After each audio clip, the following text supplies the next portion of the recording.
Hey, everybody. Welcome to a special episode of the People Are People podcast, the podcast where we tell the stories of the people behind the accounts.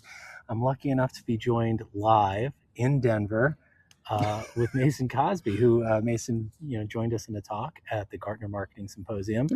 And we've searched far and wide and found a shady piece of grass outside to do this. So I can confidently say this is the first podcast recording I've done sitting in the grass. Yeah. And I don't want it to be my last. So Totally. Thank you, Doug. We're in nature.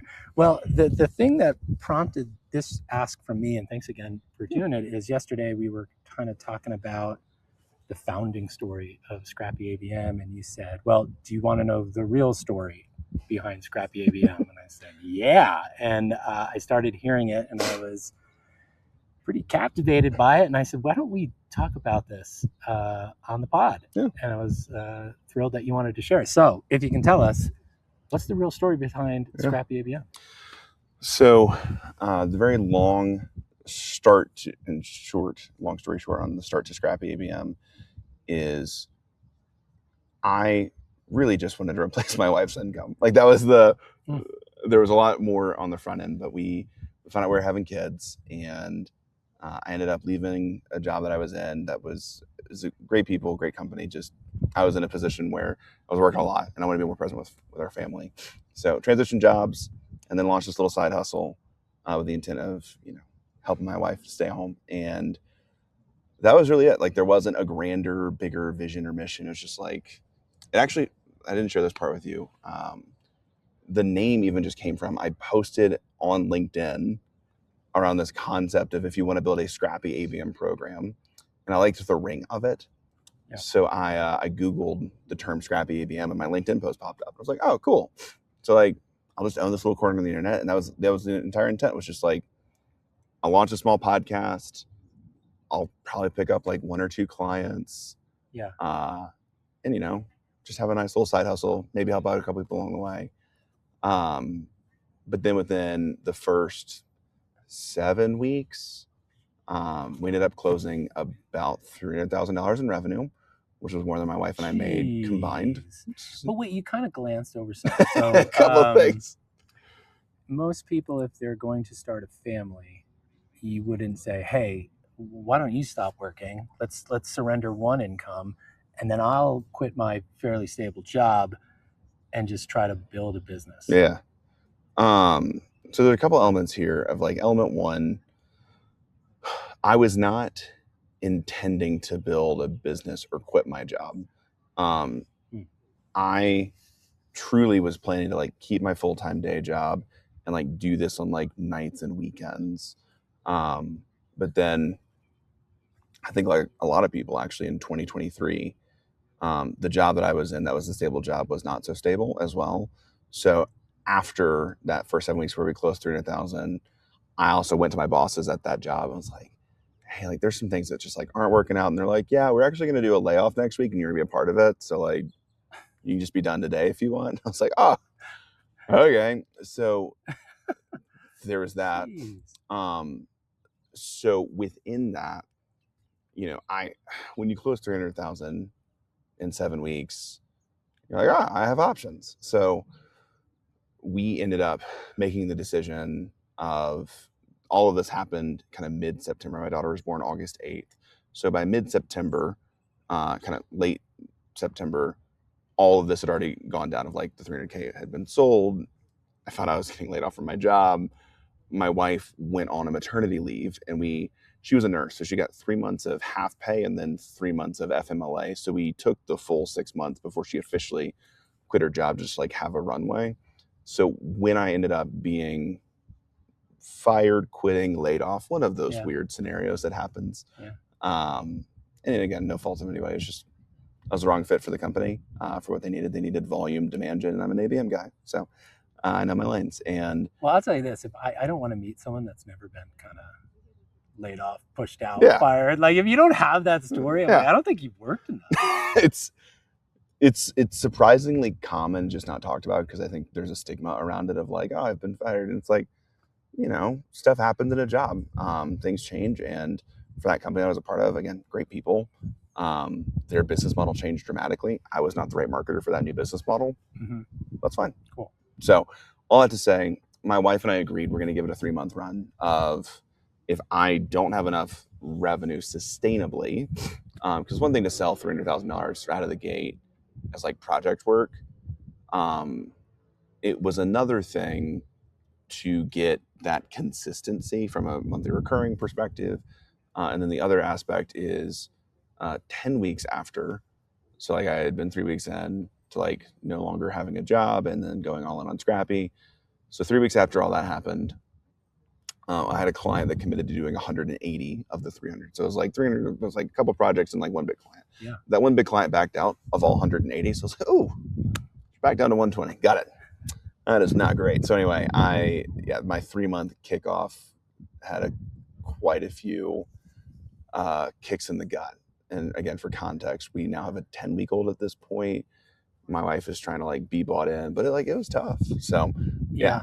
But so even at 120K in 3 months is super impressive for just starting out. If you had a tip, because you see a lot of people right now trying to do the fractional work, maybe going into a consulting, they want that freedom. They've sort of earned the right to do it because they've worked so long and they can bring that value. Like, what's some advice for selling? Even in the beginning, I mean, that's a lot. So for you. So how, when the 180 backed out, like I knew I needed to go ahead and get something secured for the next 3 months to kind of, one, just reestablish some confidence for myself. And then two, just so like I could reestablish some confidence for our family. So what I did is I went to 4 CMOs and said, I'll work for $100 an hour, 60 hours a month. I'll do anything you need.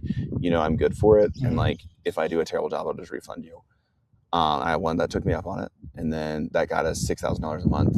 That was like consistent. And what that ended up doing for us is we are a relatively frugal family. So $6,000 a month, even after taxes, was enough for us. So I had enough income to live on because we live in Indiana, which is really nice. So when I did that, though, what I then learned is, there's like a way, if you're a fractional, that you can actually build a model that's relatively simple to then understand. So first is understand your budget in such a way that you understand what you actually need to exist as a family. That should then be the cost of one client. So you charge one client, whatever that number is. 2 clients would then ideally be, you're making twice as much as you need to exist, at which point you're then likely putting away some for investing, you're actually saving, you're eating out like you have a life. And then at 3 clients, that's where you actually start to build significant wealth. And ideally, you've structured your packages in such a way that you can deliver that level of value in 10 to 15 hours a week. Now you're thinking 15 hours a week, 3 clients, that's 45 hours a week. Yeah. Like, you're getting started. Sounds great. That sounds like what it takes to run a business. And then the other one that I outline is client 4, is yourself. So I think the one thing that I have been able to do for Scrappy, as I've talked with a lot of people, is we actually have produced content from day one, just in the form of our podcast.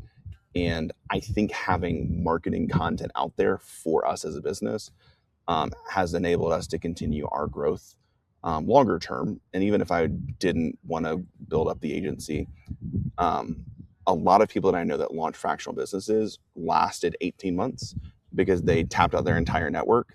And then once their network was done, they had nothing that they were continuing to build up against. So they just kind of stalled out and then, ended up going back in house, which again, no shame in that. If you want to go back in house, amazing.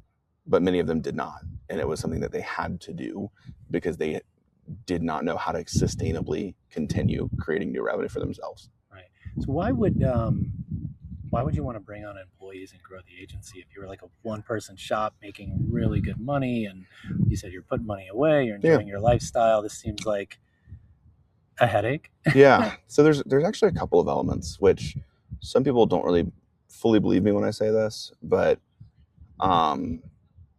I didn't know, like, I don't know how to say this other than just like, I didn't know if I was actually as good as other people thought I was, So in many ways, hiring employees was to hire for my weaknesses so that I could make sure that I was delivering on what I had promised.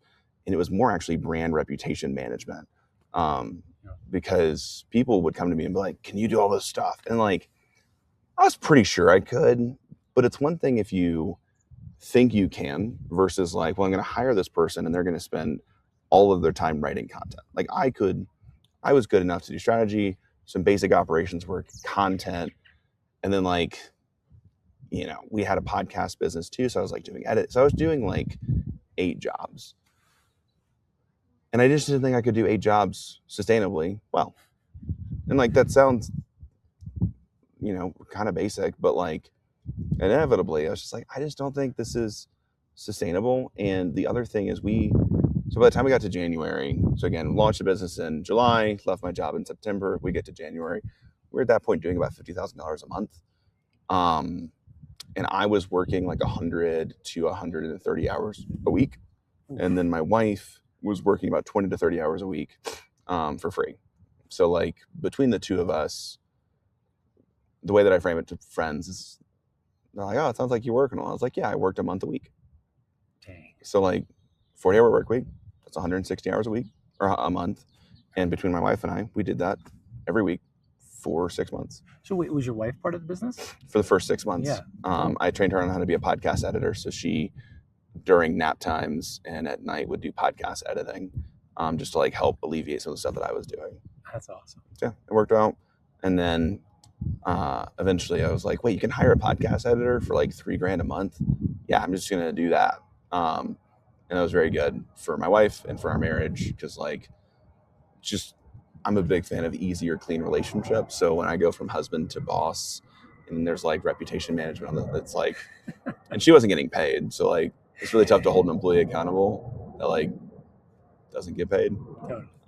And she was like, well, I can either edit this podcast or I can take care of your child. And I was like, that's a fair, I'll edit the podcast. Yeah. So yeah. Anyway. I'd say so. Well, let's jump ahead because did you say 2023 you started this off?